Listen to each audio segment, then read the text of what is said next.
Aujourd'hui, j'ai envie de vous parler de la complicité et de l'intimité dans le couple, parce que bien souvent, les fondations d'un couple se fissurent de manière insidieuse, j'allais dire presque silencieuse, lorsque la complicité disparaît progressivement. J'aime bien comparer l'amour à un feu. Si vous n'ajoutez pas de bûches régulièrement, alors votre feu finira par s'éteindre. Comment alimenter régulièrement votre feu? Eh bien, en nourrissant votre complicité. Mais qu'est-ce que l'intimité? L'intimité, c'est vraiment un pilier essentiel pour créer une connexion profonde et durable dans votre couple. Et cette intimité devient particulièrement importante lorsqu'on sort de la phase de lune de miel et lorsqu'on entre dans la lutte de pouvoir. C'est cette période où chacun tente d'affirmer sa place. Dans la vie d'un couple, il y a 4 phases différentes. Et au début de la relation, on est dans la phase 1, celle qui s'appelle la lune de miel. Et là, on nourrit ces sphères d'intimité de façon complètement inconsciente. On le fait même de manière naturelle. En fait, on découvre l'autre, on est curieux de l'autre, on est attentif parce que la relation débute, c'est tout nouveau. Et puis, quand on entre en phase 2, celle qu'on appelle la lutte de pouvoir, alors cette curiosité et cette attention naturelle diminuent avec le temps. Donc, identifier et solidifier ces sphères d'intimité, ça devient un enjeu clé pour préserver votre relation. Pour dépasser cette lutte, il faut renforcer à nouveau ces sphères d'intimité.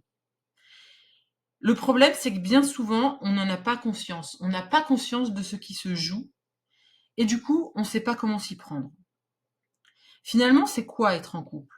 Être en couple, c'est vivre dans l'intimité de l'autre, sans pour autant fusionner. La fusion peut vraiment être destructrice et mener à une dépendance affective. Dans un couple, ce sont deux individus distincts qui cherchent un équilibre en restant eux-mêmes. Et d'ailleurs, ce sont vos différences et vos particularités qui enrichissent votre relation. Imaginez si vous étiez totalement identiques, il n'y aurait plus rien à découvrir et plus rien à explorer. Alors l'intimité, c'est quoi? Au fond, c'est être soi-même tout en laissant l'autre entrer dans notre univers. Donc l'intimité, ça n'est pas imposer à son partenaire une image idéalisée de ce que l'on attend de lui ou d'elle, mais c'est vraiment de cultiver une relation où chacun peut évoluer librement tout en restant connecté à l'autre. Donc quand vous développez ces différents niveaux d'intimité, la satisfaction et la complicité vont augmenter naturellement dans votre relation. Alors figurez-vous qu'il existe 5 sphères d'intimité différentes. D'abord, vous avez la sphère d'intimité intellectuelle.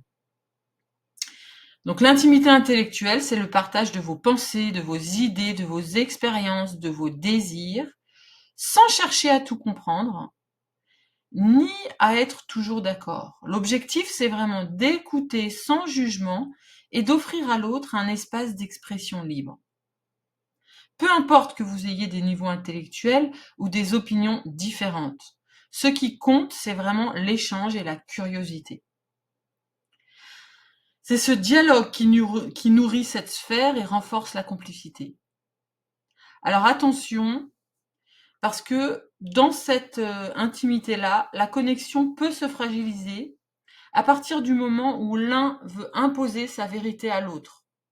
Dans ce cas-là, la curiosité disparaît et l'échange devient un affrontement au lieu d'être un enrichissement mutuel. La deuxième sphère d'intimité, c'est l'intimité sociale. Alors, l'intimité sociale concerne vos interactions en tant que couple avec le monde extérieur. Concrètement, ça veut dire que vous allez partager des activités ensemble. Ça peut être des sorties, des événements, des moments de divertissement, ça peut être beaucoup de choses. Et en vivant ces expériences-là, ensemble, vous allez renforcer cette connexion. Mais attention, dans certains couples, parfois, il y en a un des deux qui est introverti. Et dans ces cas-là, ça va représenter quand même un défi. Et ça va être plus compliqué pour nourrir cette sphère-là. L'essentiel, c'est d'éviter le jugement. Chacun a sa personnalité, a son propre rythme et c'est parfaitement OK. La troisième sphère, ça va être la sphère émotionnelle. Donc, l'intimité émotionnelle, c'est un espace où chacun peut exprimer ses sentiments et ses réactions face aux événements de la vie, et pas seulement en lien avec l'autre. C'est d'ailleurs une erreur que commettent 95% des couples. 95% des couples échangent sur leurs sentiments et leurs ressentis uniquement en réaction au partenaire. Et donc ça, c'est une erreur. Donc en développant une véritable intimité émotionnelle avec une bonne intelligence émotionnelle, vous renforcez votre connexion. Et figurez-vous que dans cette sphère-là, vous vous faites un sacré cadeau quand vous travaillez à développer cette intimité-là. Le cadeau, c'est que la conséquence de cette sphère-là, c'est que vous développez un sentiment de sécurité et de respect mutuel. Et ça, c'est vraiment génial quand on se sent totalement sécure avec son partenaire. Pour entretenir cette intimité, il est donc essentiel de répondre aux besoins émotionnels de l'autre. Pour certains, ça va paraître naturel et facile. Pour d'autres, ça va être plus difficile. Mais en tout cas, c'est une des clés précieuses pour avoir une relation épanouie. Ensuite, vous avez l'intimité spirituelle. Alors là, c'est un espace où vous échangez sur vos croyances, votre foi, vos aspirations profondes, vos valeurs profondes. Et bien souvent, cette dimension-là est sous-développée dans 95% des couples. Et pourtant, ça peut être un véritable ciment, surtout lorsque la relation s'est construite autour de valeurs spirituelles communes. Donc il ne s'agit pas forcément de pratiquer ensemble des activités spirituelles. Parce qu'il y a plein de configurations différentes. Dans des couples, il peut y avoir les deux partenaires n'ont pas la même religion. Ou alors, ils ont la même religion, mais un des deux ne pratique pas. Ou alors, l'un des deux a une religion et l'autre n'en a pas. Donc il ne s'agit pas de pratiquer des activités spirituelles ensemble, mais il s'agit plutôt de créer un espace d'échange où chacun peut partager ses réflexions et ses questionnements en toute liberté. Et puis enfin, vous avez l'intimité physique. Donc l'intimité physique englobe tout ce qui relève du toucher et ne se limite pas à la sexualité. Elle inclut aussi bien les gestes affectueux que les relations sexuelles, et tout ça, ça contribue à nourrir la relation de couple. Il faut bien retenir que cette intimité physique repose en grande partie sur les 4 autres sphères d'intimité que je viens de vous expliquer. C'est pour ça d'ailleurs que je l'ai placé en dernier. L'une des erreurs fréquentes dans les couples, c'est de lui accorder la priorité avant d'avoir consolidé les autres dimensions de l'intimité. Toutes ces sphères-là, ces 5 sphères d'intimité, elles devraient vraiment se développer au fur et à mesure de votre relation. Et quand elle est développée au fur et à mesure, au fil des ans, eh bien, la complicité va grandir. Et même après 10 ans, 20 ans, 30 ans ou 40 ans de vie commune, on peut avoir cette belle complicité. Donc vous l'aurez compris, il faut vraiment porter une attention particulière à ces 5 sphères. Et l'une des croyances les plus répandues, c'est de croire que l'intimité physique est la seule forme d'intimité nécessaire dans une relation de couple. Résultat, beaucoup de personnes pensent qu'une vie sexuelle active est le seul indicateur de la bonne santé du couple. Pourtant, il existe ces différentes sphères d'intimité et elles sont toutes aussi importantes les unes que les autres. Et elles sont d'ailleurs toutes interconnectées.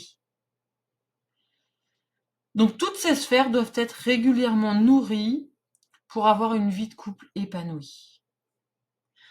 Bien souvent, on confond complicité et amour. C'est-à-dire que parfois, il n'y a plus de complicité dans le couple, mais il reste de l'amour. Et donc quand il n'y a plus de complicité, il y a des couples qui pensent que peut-être la relation doit se terminer parce qu'il n'y a plus d'amour. Donc attention à ne pas confondre les deux, parce que s'il y a encore de l'amour, eh bien il est tout à fait possible de réactiver la complicité. Reprenons l'image du feu. Si vous n'avez pas rajouté des bûches régulièrement dans votre feu, eh bien, il peut rester quelques braises, j'allais dire, même peut-être une braise. Et en tout cas, s'il reste une braise, ça vaut le coup de rajouter des petites brindilles, rajouter des morceaux de bois et réactiver cette complicité. Voilà, donc pensez bien à cette différence entre complicité et amour. J'espère que ces informations vous auront éclairé et vous auront donné envie d'aller nourrir toutes ces sphères.